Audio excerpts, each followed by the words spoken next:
Jeremy Corbyn never fails to amuse me. Then again, I'm not really that surprised given the fact that he was praising the name of Hugo Chavez. So recently he's come out with the policy proposing to people, promising to people, all about the betterment of things like the NHS, but that it wasn't that as such and his idea that he wants to nationalise everything. It's the very fact, well, that's bad enough as it is, but it's the very fact that he's talking about rent controls. So for those of you out there who may not understand, fair enough, but when it comes across to someone who is a politician, you really have no room to breathe in that regard. He's never touched an economics textbook in his life, so it's important to first point out the very fact that prices are signals, like I've mentioned before.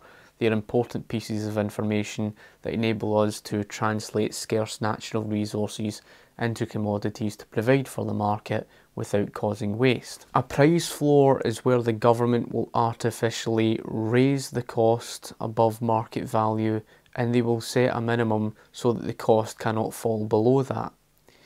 And when it comes to a price ceiling, the price ceiling is where the government will artificially lower the cost and set a maximum so the price cannot go above that. Now, through government price controls, you end up distorting the information of profits and losses.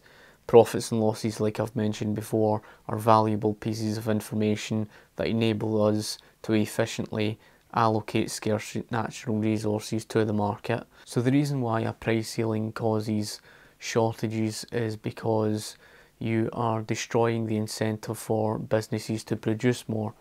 Say for example my production costs were £100 for a certain product, and because the goal of any private business is to make a profit, I would have to sell my product for more than what I produced it at, for the cost of what I produced it at. So if it cost me £100 to produce, I would have to try and sell the product for more than the cost it cost me to produce. So the problem with a government price ceiling is the fact that what the government does is it artificially lowers the cost below the market value and forces you to sell for less than what you produced it at. So say for example the government steps in and sets a price ceiling of maybe £50 maximum or £75 maximum. The issue therefore being is that although you produce the product at £100, you are forced to sell that at a maximum of £75 or £50, which you're making a £25 loss or a £50 loss each time you're producing. So therefore you're destroying the incentive to produce more. What would be the point in producing more if all you're doing is producing at a loss? But here's another issue, and it's basically to do with why the costs would end up soaring through the roof, and it relates to the laws of supply and demand. What happens in relation to consumer behavioural patterns with regards to price? When you raise the price of something, consumer demand falls. When you raise the price, that's what happens. When you lower the price of something, demand goes up. That's what happens. This is what happens with regards to consumer behavioural patterns.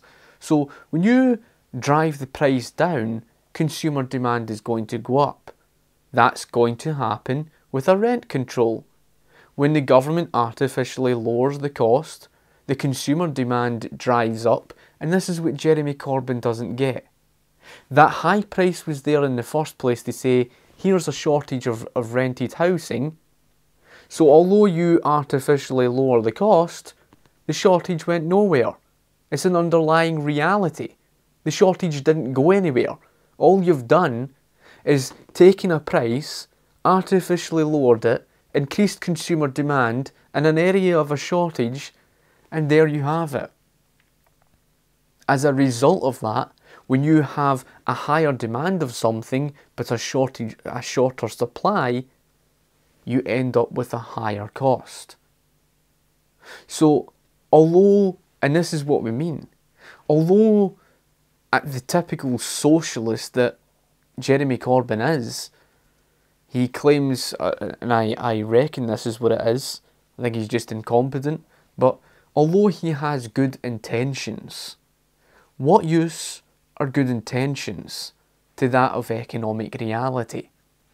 The fact of the matter is, folks, the disastrous consequences of his actions is he will artificially lower that price.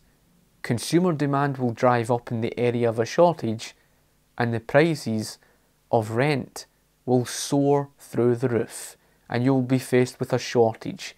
It's not my opinion. It is something that is inevitable to happen. So I'd love to hear your own opinion and everything on the entire issue, what you think of the whole thing. And if you've got your own historical examples, feel free to post below. Maybe you've even got examples of that in the United States, and I would love to hear that. Anyway, folks, thank you for watching my video, and of course I shall talk to you later. Cheers.